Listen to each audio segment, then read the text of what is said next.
어서 오세요. 네. 이제 크리스마스 며칠 전입니다. 그래서 이제 오늘은 예수님의 오심에 대해서 좀 같이 나누려고 합니다. 예수님 크리스마스, 예수님 오심에 대해서 이야기할 때 제일 장애 중에 하나가 성령으로 잉태했다는 겁니다.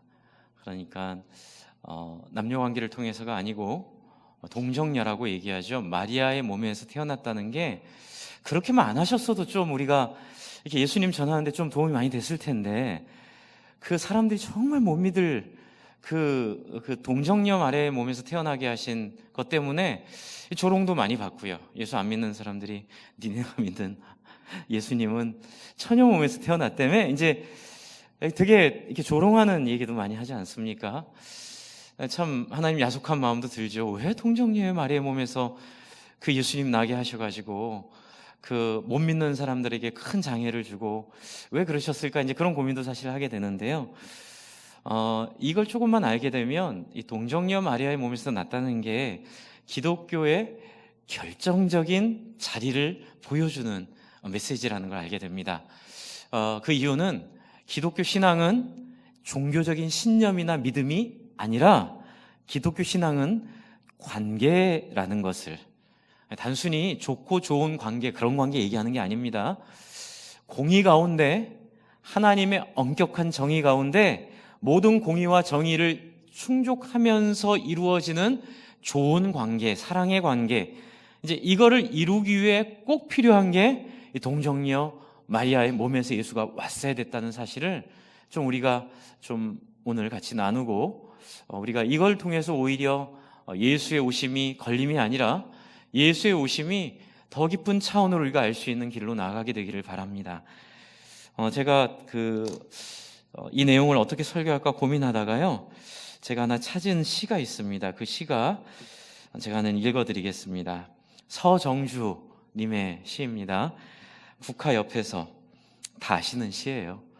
한 송이 국화꽃을 피우기 위해 봄부터 소쩍새는 그렇게 울었나 보다. 한 송이의 국화꽃을 피우기 위해 천둥은 먹구름 속에서 또 그렇게 울었나 보다. 그립고 아쉬움에 가슴 조이던 먼 젊음의 뒤안길에서 이제는 돌아와 거울 앞에 선 내 누님같이 생긴 꽃이여, 노란 내 꽃잎이 피려고 간밤에 무서리가 저리 내리고 내게는 잠도 오지 않았나 보다. 이 시는 이제 불교에서 말하는 그 연기론을 바탕으로 하고 있다고 합니다. 불교도 참 고민을 많이 한, 그 인간들이 고민한 그 굉장히 깊은 사유의 결과이지요. 사실 불교만큼만 살아도 이 세상이 훨씬 나아지긴 할 겁니다. 그러나 이제 그 근본적이고 궁극적인 그 해탈의 길을 갈 수 없는 한계를 우리는 알고 있기에 오직 예수로만 그분들이 말씀하시는 해탈을 우리가 이룰 수 있다고 저희는 믿기 때문에 이제 기독교와 차별이 되는 거죠. 기독교의 적은 우상을 섬기는 것 빼놓고는 때론 도움이 많이 됩니다. 그래서 오늘 연기론을 좀 말씀을 드리려고 하는데요. 연기론은 인연론입니다. 그러니까 모든 일은 그 일 자체로 이루어지지 않는다는 겁니다. 이제 국화꽃이 피우기 위해 이 많은 이 소쩍새도 울고 천둥도 치고, 그렇죠? 네, 무서리도 내리고, 이런 많은 인연들, 그렇죠? 그 안에 있는 많은 사연들에 의해 이러한 인간 사회의 일들이 이루어진다라는 얘기는 굉장히 깊은 통찰을 갖고 있는 얘기입니다. 왜냐하면 성경이 그렇기 때문에 그렇습니다. 성경이 이야기하고 있는 이 성경에 나와 있는 한 사건 한 사건이 그냥 갑자기 그렇게 하나님이 마음이 바뀌어서 생긴 사건이 하나도 없습니다. 이 성경에 있는 모든 사건들은 이 하나를 이루기 위해 그렇게 소쩍새가 울어야 됐고요, 그렇게 천둥이 쳐야 됐고요, 그렇게 무서리가 내렸어야만 이루어지는 시간과 사연이 쌓여있는 그 이야기들입니다. 특별히 동정녀 마리아의 몸에서 당신의 아들 예수가 태어나야만 했던 그 소쩍새의 울음들, 그 천둥의 외침들, 그 무서리의 사연들은 바로 이 구약성경 전체를 아우르고 있는 하나님, 우리를 향하신 하나님의 애절하고 간절하고 애타는 소원이 그 안에 있습니다. 단순히 소쩍새가 운 것이 아니라 하나님이 피 맺힌 통곡으로 우셨던 역사, 수많은 하나님의 사람들이 자신들의 인생을 담보 잡아가면서 당신들의 목숨을 내어가면서 그렇게 하나님의 그 소원 이루기 위하여 피 흘려 땀 흘려 애썼던, 또 한편으로는 되지 않고 실패하여 눈물의 역사, 통곡의 역사로 이루어진 이 몇 년인지는 정확히 말할 수는 없지만 수천 년에 걸친 이 어마어마한 사연 깊은 이야기, 그 이야기가 동정녀 마리아의 몸의 이야기입니다. 왜 예수님이 동정녀 마리아에게서 나와야 됐을까요? 그것은 바로 인간이 가지고 있는 근본적인 한계 때문에 그렇습니다. 제가 지난 1년 동안 계속 여러분에게 말씀드렸던 내용을 정리하는 것일 수도 있습니다. 여러분, 인간이 불행한 이유는, 인간이 고통스러운 이유는 그 인간 때문이 아닙니다. 내 인생에 끼어들은 그 사람 때문이 아닙니다. 인간이 불행하고 근본적으로 고통스러운 이유는 바로 내 안에 있는 이 어두움 때문에 그렇습니다. 저도 몇 번 말씀드렸죠. 내 안에 있는 어두움은 정말 이태리 때밀이 타올로 빡빡빡빡 밀어 피가 터지도록 밀어도 벗겨지지 않는 피부색처럼, 여러분, 인간의 마음속에는 이 근본적인 하나님을 떠난 인간의 어두움이 존재하고 있습니다. 그런데 이것을 기독교는 죄라고 얘기하죠. 그래서 우리는 예수님 오심을 이 죄를 극복하게 하기 위해 오셨다라고 얘기하는데, 이게 때로는 너무 피상적으로 느껴지고, 그래서 예수님을 믿어도 이게 절박하거나 절실하거나 그 안에서 오는 감격이나 감동보다는 그래, 나 예수 믿었으니까 천국 가는 거야 라는 정도의 아주 얇고 얄팍한 그런 지식을 가지고, 제일 슬픈 이야기입니다. 예수 믿고도, 죄송합니다, 이 표현 용서해 주십시오, 한번 따라해 주시기 바랍니다. 지 마음대로, 하고 싶은 대로, 마음 내키는 대로, 자기 잘난 대로 그렇게 살고 있는 비극이 존재하기 때문에 그렇습니다. 여러분, 그 안에서 기독교를 이해하면 불교의 발끝도 쫓아가지 못하는 얕음과 불교를 넘어서지 못하는 그 천박함, 그 안에서 우리는 이 이유를 알 수 없는 그 혼돈의 상황에 살 수밖에 없습니다. 여러분, 그렇다면 이 동정녀 마리아의 몸에 태어나게 하신 예수의 사연은 도대체 어떤 사연이길래 제가 이렇게 얘기하는 걸까요? 지 마음대로, 마음 내키는 대로, 자기 잘난 대로 살지 않게 하는 그 비결이 과연 어디에 있길래 저 목사가 저리 무례하게 강단에 서서 여러분의 인생을 향하여 함부로 자기 마음대로 사는 것에 대한 경고를 드리고 있을까요? 여러분, 예수님 오셨을 때 제일 힘든 사람들, 바로 그 사람들이 저와 여러분 되지 않기를 바랍니다. 네. 왜 괜히 예수님 오셨을 때 버림당하고 아파하고 힘들어하는 사람들이 예수님 만났는지는 바로 예수님이 동정녀의 몸에 나온 그 원인에서부터 우리가 찾아볼 수 있습니다. 그게 어디서부터 왔을까요? 창세기입니다. 사연이 깊어도 한참 앞으로 가죠. 아예 처음부터, 그렇죠. 하나님이 우리를 창조한 바로 그 시점부터 이 한스러움, 한이 맺힌 한을 풀어내려고 동정녀의 몸에 나오신 겁니다. 여러분, 창세기 보시면 제가 지지난주에 말씀드렸죠. 예수님께서 시험 받으신 돌을 떡으로 만들라, 저 높은 성전에서 뛰어내려라, 나에게 절하라, 이 세 가지 유혹, 이 세 가지 유혹이 갖고 있는 본질이 창세기에 있다고 말씀드렸죠. 창세기 3장에 보면 6절을 보실 때에 그 세 가지 본질을 그때 말씀드렸습니다. 6절, 한번 창세기 3장, 쉽습니다. 구약 성경 3페이지입니다. 구약은 앞쪽 성경에 있고요, 신약은 뒤쪽 성경입니다. 맨 앞쪽 성경 3페이지를 찾으시면 됩니다. 좀 불편하시더라도 성경이 있으신 분들은 성경을 찾으시는 게 여러분 평소에 말씀을 읽는 데 도움이 됩니다. 3장, 하지만 안 찾으셔도 제가 괜찮으니까 부담 갖지 마십시오. 3장 6절을 같이 한번 읽어볼까요? 혹시 형광펜 있으면 줄 쳐놓으십시오. 같이 읽겠습니다. 시작.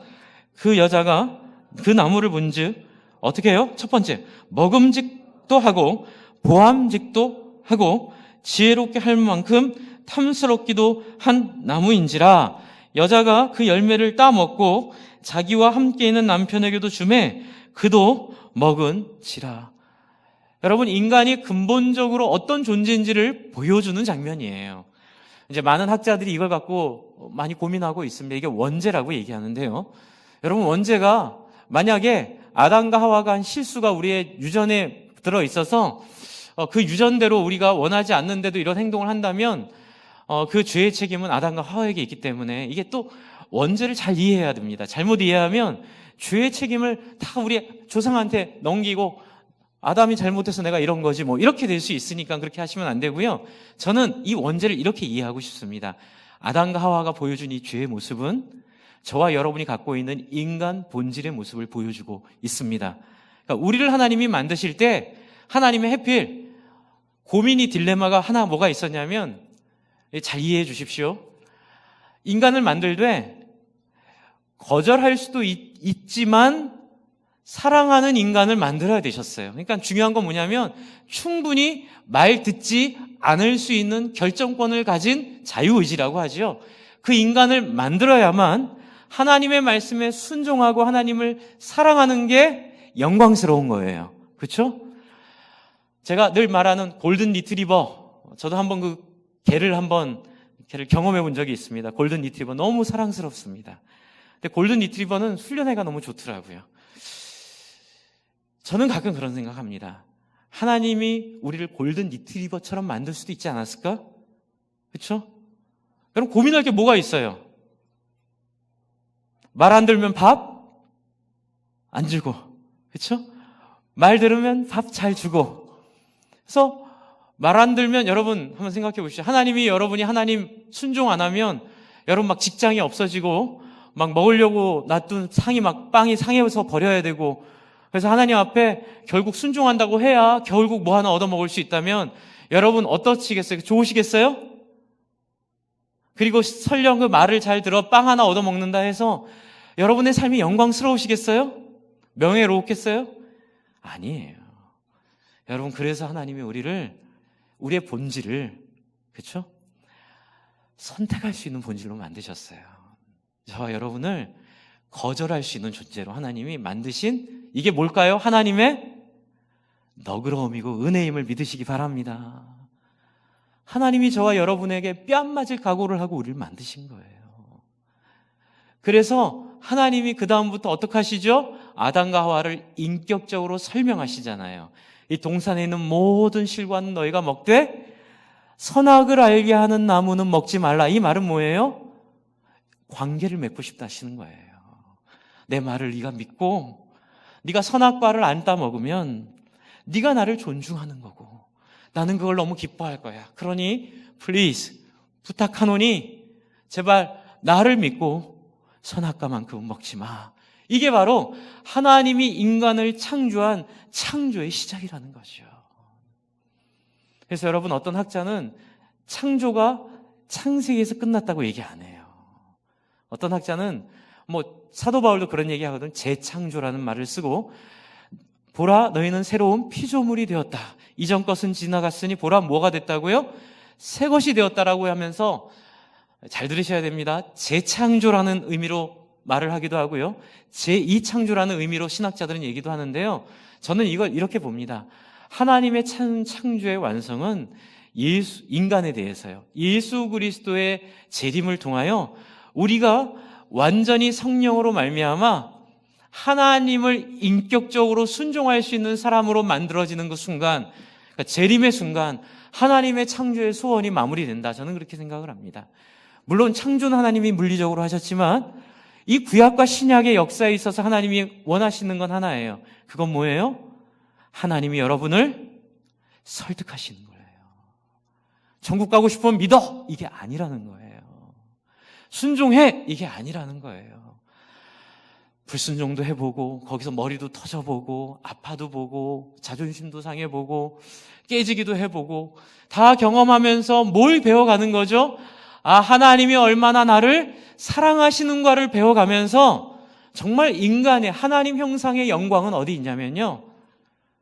죄송합니다. 한 번만 더 따라해 주십시오. 하고 싶은 것을 하지 않고, 하기 싫은 것을 기꺼이 하는, 요거까지만 따라해 주세요. 사랑 때문에. 그게 하나님 원하시는 인간의 창조의 꿈이세요. 그래서 지금 아담과 하와는 처음부터 그러면 너무 좋았을 텐데, 처음부터 아담과 하와는 어디에 넘어지죠? 예수님이 받으신 세 가지 시험에 넘어집니다. 배고프거든 이 돌을 떡으로 만들어, 뭐죠? 먹음직도 하고, 또 저 위에서 네가 떨어져면은 천사들이 너를 받쳐서 네가 사람들에게 이렇게 V자를 그리며 명예롭게 될 것이다. 보암직도 하고, 그렇죠? 나에게 절하면 이 세상을 너에게 다 주겠다. 그럼 뭐예요? 가상현실이죠. 지혜롭게 할 만큼. 이거 먹으면 지혜롭지 않거든요. 그런데 마치 하나님을 거역하면, 자존심을 세우면 지혜롭고 명예롭고 영광스러울 거라고 사탄이 막 유혹하잖아요. 그렇죠?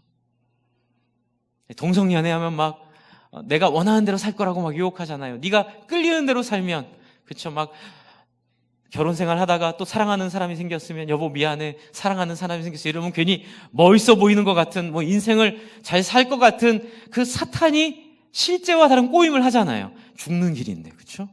죽는 길이거든요. 죽는 길을 뭐라 하죠? 지혜롭게 할 만큼 탐스럽게 보이는 이 가상현실을 주는 이 세 가지 유혹에 아담과 하와가 넘어집니다. 그리고 아담과 하와는 한술 더 떠서 어느 지경까지 가냐면요, 창세기 3장을 한번 보세요. 11절에 하나님이 누가 너의 벗었음을 내게 알렸느냐, 내가 내게 먹지 말라 명한 그 나무 열매를 내가 먹었느냐. 이 정도 됐으면 어떻게 하면 돼요? 바보 같은, 제 얘기죠. 저도 이 바보 같은 사람이죠. 뭐예요? 하나님이 이 정도 하면 잽싸게 엎드려서, 하나님 제가 사실은 따먹었습니다, 죄송합니다, 한 번만 살려주십시오, 이러면 되거든요.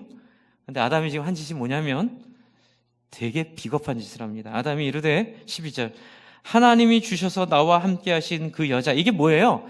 이게 여러분 굉장히 말에 씨가 있는 거예요. 하나님 되게 기분 나쁘셨을 거예요. 뭐라 그러죠? 너 왜 먹었냐 그랬더니 뭐라 그래요? 하나님 때문이에요, 이렇게 얘기하는 거예요. 왜요? 하나님이 저 여자 안 주셨으면 이런 일 없었을 텐데, 하나님이 저 여자 주셨잖아요.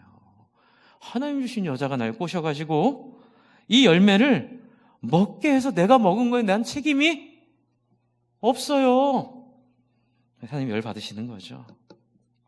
하나님께서 그래서 아담과 하와를 동산에서 내어 쫓으시고 다시는 그 동산에 못 있게 하는데, 많은 사람들이 오해해요. 제가 지금 말씀드린 게 하나님 열 받으셨다고요. 아니거든요.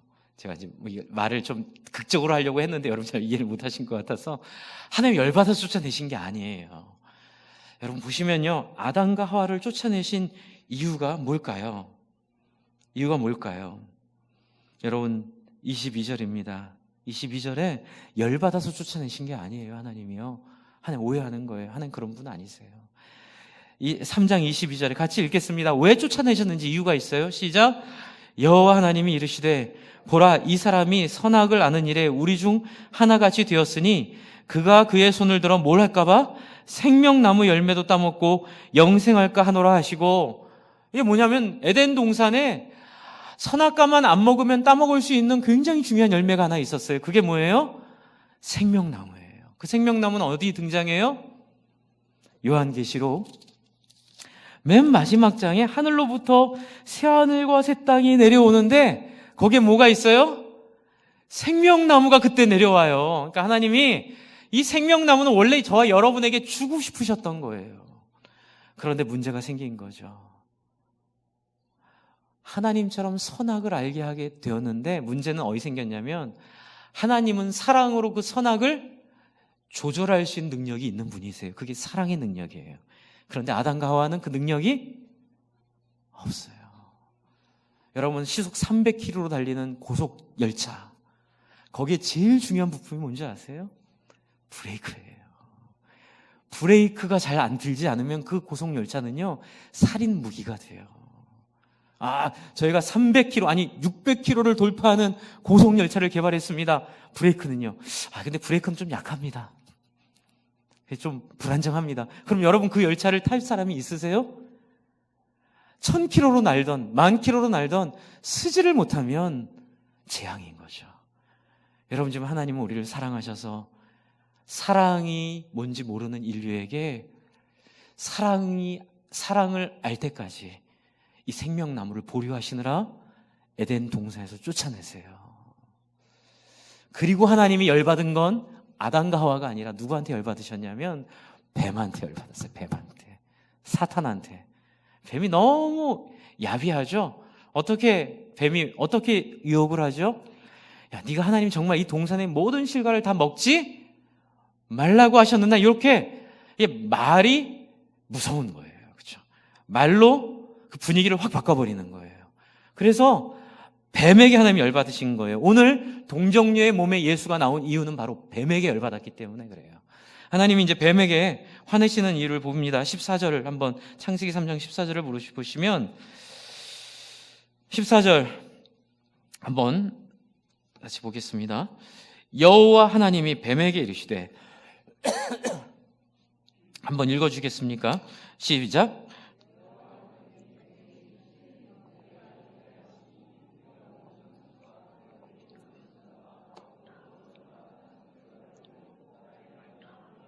(15절이요)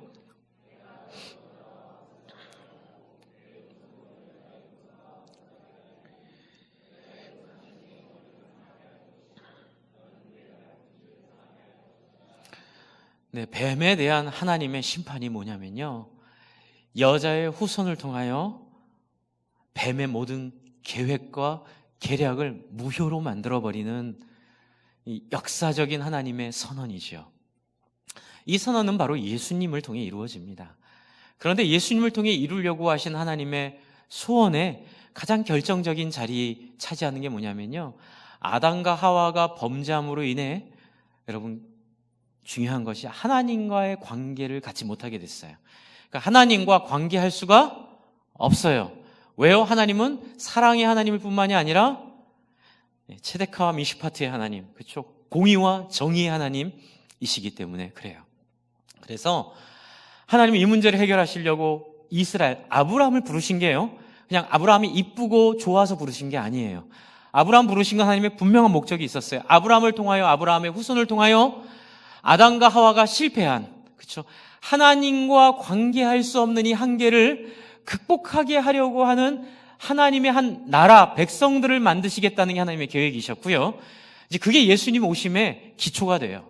그래서 아브라함을 불러서 그 많은 우여곡절을 겪게 하시고 결국은 이스라엘을 만드셔서 출애굽기 19장에 아브라함의 후손들을 통하여 이스라엘을 홍해를 갈라 홍해를 건너게 해서 구원하신 이후에, 그건 창조와 똑같은 어떤 의미를 갖고 있습니다. 창조하신 물리적 불가능을 갈라가지고 홍해를 건너게 했잖아요. 그건 동정녀 마리아의 몸에서 아이를 낳게 한 것과 좀 비슷한 류의, 물론 강도는 이게 더 크지만 홍해도 만만치 않은 거예요. 여러분, 바다 갈라졌다 생각을 해보세요. 사람들 안 믿잖아요. 해가 뒤로 15도 물러갔다 사람들이 비웃잖아요. 그런데 하나님이 그렇게 하시는 이유는 여러분, 인간이 갖고 있는 근본적 한계를 바꿔놓으시겠다는 하나님의 결심이고, 그리고 하나님이 어떤 분인가를 보여주셨던 사건이에요. 그래서 홍해 사건을 통해 하나님 주신 게 뭐죠? 내가 너희와 어떻게 하겠다? 만나겠다. 만나는데 하나님이 주신 제사가 있어요. 그 제사가 두 가지 제사예요. 속죄제와 속건제예요. 저도 옛날에 레위기 공부할 때 속죄제와 속건제가 같은 줄 알았어요. 그런데 지난주 수요일에 제가 성기문 교수님을 모신 이유는 그분이 속건제가 무엇인지를 알려주신 그 이유 때문에 그래요. 이제 그분이 연구를 하셔서 속건제는 속죄제와 다른 성격을 갖고 있다라고 얘기를 하세요. 두 가지의 제사라고 말씀드렸어요. 속죄제는 짐승을 잡아서 하나님 앞에 그냥 제물로 드려요. 그래서 누군가가 희생해서, 누군가가 내 죄를 대신, 아담과 하와의 죄를 대신 짊어지고 죽어서 공의로운 하나님 앞에 공의의 문제를 해결하고 하나님과 어떻게 해요? 교제하게 하시기 위하여 하나님 제사를 주신 거죠. 인간이 살 길은 유일한 길은 이 길이에요. 하나님과 교제할 수 있는 길은요. 그런데 속건죄는 보상의 제사더라고요. 그러니까 오늘 우리가 읽은 이 동정녀 마리아의 몸에서 태어난 예수님은 이 속죄제와 속건죄의 성격을 다 갖고 계세요. 그래서 이사야 53장에 보면 10절, 11절에 이렇게 얘기되어 있어요. 속건죄로 이 땅에 보내신 메시아라, 이렇게 되어 있어요. 그러니까 여러분, 예수님이 오심은 아담과 하와가 잘못한 그 죄, 그 안에 있는 우리의 불순종, 자기 잘난 맛에 살고 지 하고 싶은 대로 살고 자기 욕망대로 사는 우리의 모든 한계를 하나님이 완벽하게 해결하시려고 보내주셨다는 걸 우리는 속건죄로 깨닫게 돼요. 쉽게 얘기하면 이거예요. 여러분, 예수님이 오셔서 제가 지난주에 말씀드렸던 40일 금식 기도 3가지 유혹을 받으신 이유가 속건죄예요. 그게 뭐냐면요, 보상하는 거예요. 무엇에 대한 보상이에요? 아담과 하와가 잘못한 것에 대한 완벽한 복구의 의미를 예수님이 이 3가지 유혹을 통하여, 극복함을 통하여 완전히 속건죄로 들이신 거예요. 속죄제는 십자가의 죽으심으로 말미암아 저와 여러분의 아담과 하와의 기질을, 그 안에 있었던 죄를 완전히 없애버린 거지요. 여러분, 바로 이 2가지를 완벽하게 이룬 거예요. 그래서 여러분, 성경에 보면 이런 얘기 있죠. 말로만 사랑하지 말고 무엇으로 사랑하라고요? 행함과 진실로 사랑하자, 이 얘기 있죠. 야고보서에 보면 형제가 줄이고 힘들고 어렵다 할 때 말로만 형제여 잘 입어라, 행복하게 살아라, 예수 믿으니 축복받았다 라고 말하면 그 믿음이 없다 그랬죠. 저 안에 사랑하는 성도 여러분, 예수님이 동정녀 마리아의 몸에서 태어나신 것은 이러한 속죄제와 속건제를 감당할 제물로 오셨는데, 이 제물 되기 위하여 꼭 필요한 문제가 하나 뭐냐면요, 죄가 없는 사람이어야 된다는 거예요. 죄가 원죄, 그 본능적인, 인간의 본능적인 죄가 있으면 자기가 죽어봐야 누구를 위해 죽은 거죠? 자기 죄 때문에 죽는 거예요. 그러니 그 사람의 죽음은 다른 사람을 위한 죽음에 효력이 있어요, 없어요? 없어요. 여러분, 제가 왜 이렇게 얘기하는 줄 아세요? 이만큼 하나님의 역사는 치밀하다는 거예요. 그래서 하나님은 한순간도 공의와 정의를 어긋나서는 존재하실 수 없는 분이세요. 그래서 예수님 탄생마저도 인간의 방법, 그렇죠? 부부관계를 통하여 물리적인 잉태 방법, 남자로부터 씨가 나와 잉태된 이 방법으로는 본능적인 이 인간의, 하나님 창조하신 인간의 이 본능의 죄를 벗어버리고 태어날 수가 없는 거예요. 그래서 중요한 핵심은 속죄와 속건을 위하여 꼭 필요한 것은 갚을 것이 없는 존재가 되는 것, 그리고 죄가 없는 상태가 된 게 너무 중요해요. 그래서 여러분, 이사야 7장에 보면 그렇게 얘기하고 있어요. 이사야 7장에 제가 그냥 말씀을 드립니다. 이사야 7장에 보면 7장 14절을 제가 읽어드릴게요. 그러므로 주께서 친히 징조를 너에게 주실 것이라. 보라, 처녀가 잉태하여 아들을 낳을 것이요 그의 이름을 임마누엘이라 하라. 이 2가지가 완벽한 조화를 이루어야만 논리적으로 죄 없는 예수님이 우리를 위해 죽으심이 죄를 대속한 죽음이고 죄에 대한 책임을 갚아준 죽음일 수밖에 없는 거예요. 그래서 임마누엘, 하나님이 우리와 함께 하신다는 그 놀라운 상징은 어떻게 됐을 때 죄 없는 사람이 우리 가운데 오시는 상징으로만 가능한 거예요. 그래서 여러분, 마리아에게 성령께서 오셔서 놀라지 말라, 네가 아직 남자를 모르지만 네 안에 성령의 능력이 임하여 잉태가 될 텐데 그 이름을 예수라 하라, 이렇게 말씀하신 그 놀라운 그 이유는 바로 이런 구약적인 치밀하고 완벽한 하나님의 질서 가운데, 계획 가운데 하나님께서 조롱받을 것 뻔히 알지만 가로 열고 조롱할 놈들은 조롱해라, 가로 닫고, 그리고 하나님께서는 이 놀라운 진리를 깨닫는 자마다, 이 놀라운 사연을 듣는 자마다, 여러분, 홍해가 갈라지는 게 하나님의 사랑을 알게 되면 믿어지더라고요. 여러분, 예수님이 성령으로 잉태했다는 사실을, 그 하나님을 인격적으로 알게 되면 믿어지더라고요. 여러분, 우리의 문제는, 믿음이 없는 문제는, 목사님 믿음이 없어요, 기도해 주세요, 그 문제는 어성경을 안 해서 그래요. 상 공부에 안 들어오셔서 그래요. 죄송합니다, 이런 말까지 드리려고 안 했는데 안 드리랍니다. 드릴게요. 또 괜히 상상하실까 봐. 죄송해요, 게을러서 그래요. 신앙생활을 그냥 이렇게 천국 갈 티켓 하나 따놓고 그냥 교회에서 누릴 어떤 그냥 뭐 성실함 하나, 티켓 하나 따놓고. 근데 여러분, 신앙의 본질은 그게 아니잖아요. 교회의 본질이 봉사입니까? 교회의 본질이 말씀 선포하는 이 일입니까? 아니에요. 열심히 하긴 하지만 교회의 본질은 봉사도 아니고 뭐 이런 뭐 섬김도 아니고, 교회의 본질은 뭐냐면 하나님을 만나 하나님과 사랑의 관계에 들어가는 거예요. 그러니까 중요한 건 하나님을 아는 게 중요해요. 하나님을 알면요, 성탄절이요, 너무나 놀랍게 바뀝니다. 저는 하나님 만난 다음부터는 성탄절이 되면 심장이 뛰어요. 심장이요. 너무 감격스러운 거예요. 마치 러브레터 같은 거예요. 하나님이 우리를 향하여 내가 너 얼마나 사랑하는 줄 아니? 내가 이렇게 술자리에서 예수 안 믿는 인간들한테 성령으로 잉태했대, 이런 조롱 듣는 거 각오하면서까지 내가 완벽하게 너희를 구원하려고 내가 동정녀의 몸에 성령으로 잉태하게 하는 역사를 이룬 거야. 여러분, 그것이 주는 상징은 바로 뒤에 있는 내용이에요. 여러분 다시 마태복음 1장으로 가겠습니다. 마태복음 1장 23절로 가겠습니다. 이게 이사야서에 있는 7장 14절을 그대로 갖고 온 건데요, 제가 아까 좀 일부러 찾지 않으셔도 된다고 했습니다. 1장 22절부터 23절을 같이 읽겠습니다. 죄송합니다. 21절부터 23절까지 같이 읽겠습니다. 시작. 아들을 낳으리니 이름을 예수라 하라. 이는 그가 자기 백성을 그들의 죄에서 구원할 자이심이라 하니라.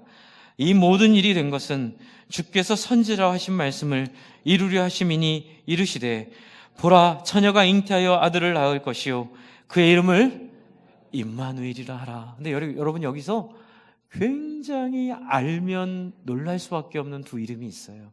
임마누엘과 더불어 또 하나가 뭐예요? 예수라 하라. 예수는 호세아, 여호수아와 같은 어원을 갖고 있는 하나님이 구원하신다라는 의미의 이름이에요. 여호수아, 하나님이 구원하신다. 여러분, 하나님이 구원하신다, 그런 줄 알았어요. 예수, 하나님이 구원하신다, 그런 줄 알았는데 말문이 막히는 일이 벌어진 거예요. 하나님이 구원하시되 당신이 우리 가운데 인간의 몸을 입고 오셔서 우리가 갚을 수 없는 대가를 다 지불하시고, 여러분 왜 삭개오 얘기하시잖아요. 이번에 우리 1월 달에 우리 정문동 목사님 오셔서 넌 내려오라 삭개오, 당신 책 가지고 설교하시는데 꼭 많이 오세요. 삭개오 이야기에 보면 삭개오가 뭐라 그러죠? 주님이 그 집에 들어가니 어떻게 말하죠? 내가 남의 것을 뺏은 일이 있으면 4배를 갚겠다 그러잖아요. 그렇죠? 여러분, 빚을 져놓고 미안해 이러면 그게 해결이 안 되죠. 언제 해결이 되죠? 빚을 갚되 이전 것 줘야 될 이자보다 더 많이 2배 쳐서 갚으면 진짜 화해가 일어나요.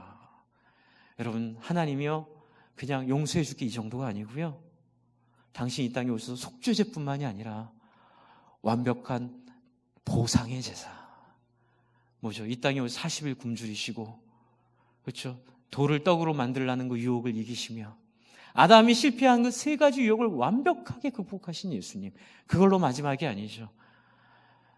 우리 지난주 성기문 교수님 오셔서 그 얘기 하시더라고요. 53장을 보면 1절부터 10절까지 아주 지루하게 고난받는 종이 얼마나 억울했는지, 고난받는 받는 자의 종이 얼마나 상했는지, 고난받는 종이 얼마나 고통스러운 일을 아주 지난하고 지루하게 막 쓴다는 거예요. 그러다가 10절에 극적으로 개선문의 개선행진처럼 이 예수가 가진 그 희생과 헌신의 고난이 인류를 구원하는 극적인 효과를 53장에서 보여주고 있다는 얘기를 들으면 제가 마음이 뭉클했어요. 저 오해 많이 받고 살아봤습니다. 저는 이해를 못하겠어요. 제가 좀 부족한가 봐요. 제가 지난 시간 이렇게 목회를 하면서 돌아보면 이제 제가 좀 오해를 많이 받고 산 것 같아요. 모욕도 좀 받은 경험도 있고요. 그래서 이렇게 되게 고통스러워했어요. 나는 그런 뜻이 아닌데, 정말 말씀대로 한번 해보겠다고 한 건데 자기 얘기를 안 들어준다고 오해하시고 뭐 그런 거 있잖아요. 이 목사님이랑 하면 내가 꿈꾸는 교회를 이룰 것 같은데라고 와서 왔는데 웬걸 이 목사가 보통 고집이 아니거든요. 그냥 말씀에서 말하는 성경 이외에는 제가 안 된다고 하니까 이제 거기서 이렇게 저를 비난하고 막 이렇게 없는 얘기 만들고 떠나시는 분들이 계셨어요. 가장 대표적인 게 아멘이 안 된다고 하니까 그게 제일 컸어요. 제가 이 다단계 하면 안 된다고 말했다가 제가 그 한 8명한테 정말 나쁜 목사로 다 떠나셨어요. 그분들이 뭐 다단계 안 된다고 떠나시지 않고요, 그냥 제 약점들을 다 갖고 성격이 너무 세다, 뭐 너무 고집이 세다, 너무 어려운 말씀만 주장한다, 뭐 이런 뭐 모르겠어요. 근데 그게 너무 아파요. 제가 너무 아파가지고 막 아파하고 있는데 우리 화종구 목사님이, 전 정말 화종구 목사님 좋아합니다. 화 목사님이 힘들고 어려우면 전화드렸는데요, 화 목사님이 맨날 그 하세요. 한번 따라해 주실래요? 예수 죽인 세상에 뭘 기대해? 이제 그분은 항상 그렇게 얘기하세요. 예수님도 오해받고 버림당했는데 네가 뭔데 그걸 안 당하려고 그러니?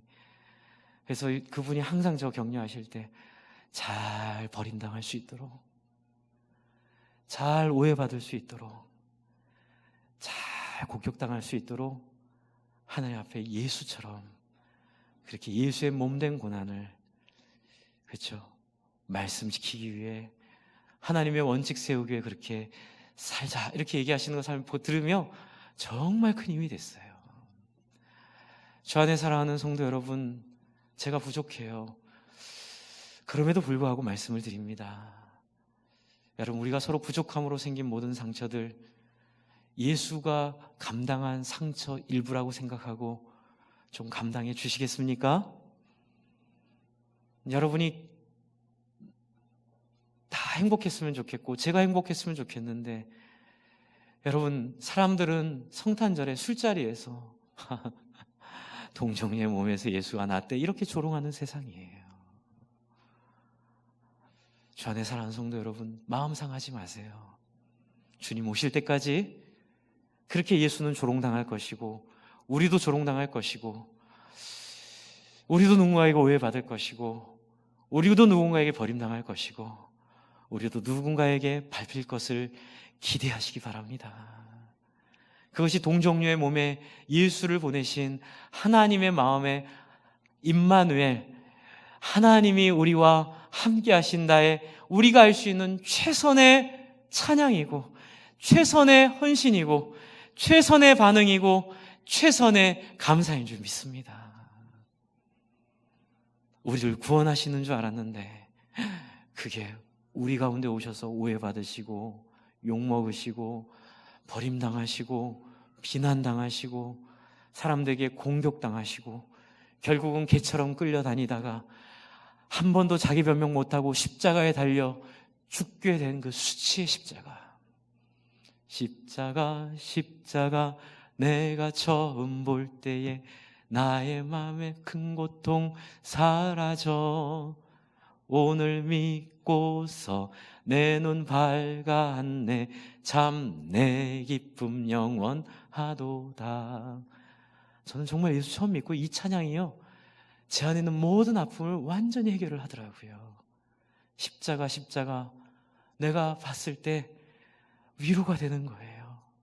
죄송합니다, 승준아.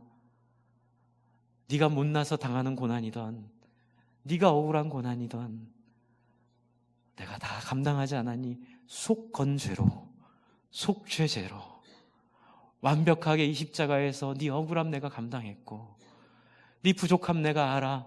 하늘의 하나님께서 구더기보다 못한 인간 세상에 내려와 그 구더기들에게 짓밟히고 그 구더기에게 버림당하면서까지 참은 이유는 뭔지 아니?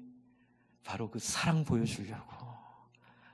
하나님의 사랑이 얼마나 무한하고 얼마나 큰지, 하나님의 은혜가 얼마나 깊고 얼마나 넓은지 그 사랑 보여주려고 내가 이 땅에 예수로 온 거야. 임마누엘, 임마누엘, 우리와 함께 하시는 그 하나님, 그 예수님의 이 탄생을 앞두며 여러분, 우리가 그 임마누엘 하나님 누리시기를 바랍니다. 그분 안에 여러분의 눈물과 아픔과 고통과 분노와 분함과 모든 절망과 고통과 아픔들을 가지고 나아가 우리와 함께 하신 하나님, 나같이 못난 사람과도 함께 하시나요? 그럼 내가 너 때문에 왔는데, 나같이 이런 성격에도 함께 하시나요? 그럼 내가 너를 사랑하는데. 주 안에 사랑하는 성도 여러분, 못할 구원이 없는 그 예수님 앞에 함께 나아가고 마지막으로 부탁드립니다. 제가 지난주에 요한 1서를 묵상하며 놀라운 충격을 하나 받은 말씀이 있어요. 그게 뭐냐면 요한 1서 5장에 용서받을 죄가 있고 용서받지 못할 죄가 있는데, 용서받을 죄는 위에서 기도해주고 용서받지 못할 죄는 기도하지 말라고 얘기하시면서 그게 히브리서에 있는 성령 회방죄와 연결을 시키는데, 저는 여태까지 성령 회방죄에 대한 확신이 없었어요. 뭐가 성령 회방죄인지. 뭐 어떤 목사님한테 대들면 성령 회방죄다. 또 어떤 사람은 무슨 죄를 지면 2번 지면 성령 회방죄다. 근데 요한 1서에 분명히 그게 아님을 확인했습니다. 요한 1서에서 말하는 성령 회방죄는 딱 하나예요. 한번 따라해주세요. 깨어진 관계를 그대로 유지하는 것. 너무 무서웠어요. 제가 어제 미친 짓 했습니다. 제가 지난주 목요일에 제가 미친 짓 했습니다. 과거에 저를 오해하고 저를 이렇게 상대도 안 하는 사람이 해필 카톡에 생일이라고 뜬 거예요. 제가 미친 짓 했어요.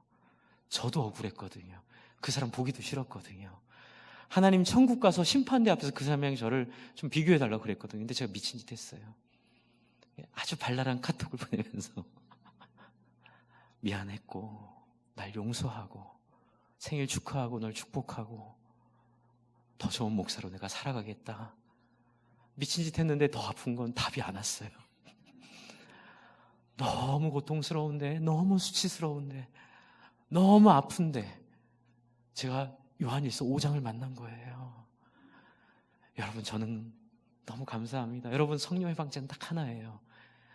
깨어진 관계를 그냥 유지하고 사는 겁니다. 여러분, 이거 하나 꼭 명심하시기 바랍니다. 어떤 관계라도, 어떤 원수라도 우리 가운데 오신 임마누엘 하나님 믿는 마음으로 여러분 포용하여 주시고 안아주시고 너그럽게 대해주시고, 그도 하나의 아빠고 그도 한 아내의 남편이고 그도 한 남편의 아내임을 기억하여 불쌍하고 긍휼한 마음으로 주변에 있는 모든 사람들을 대하시는 여러분이라면 그 어떤 모든 죄도 하나님이 용서하심을 믿으시기 바랍니다. 용서 못 받을 죄가 없다고 선언하고 있습니다. 우리 시간 같이 기도할 때에 임마누엘로 오신 그 예수 그리스도, 그 예수 그리스도 앞에 우리 함께 나아가 우리도 다른 사람에게 임마누엘의 예수님의 마음으로 함께 나아가겠다고 우리 함께 같이 기도하며 하나님께 나아가도록 하겠습니다.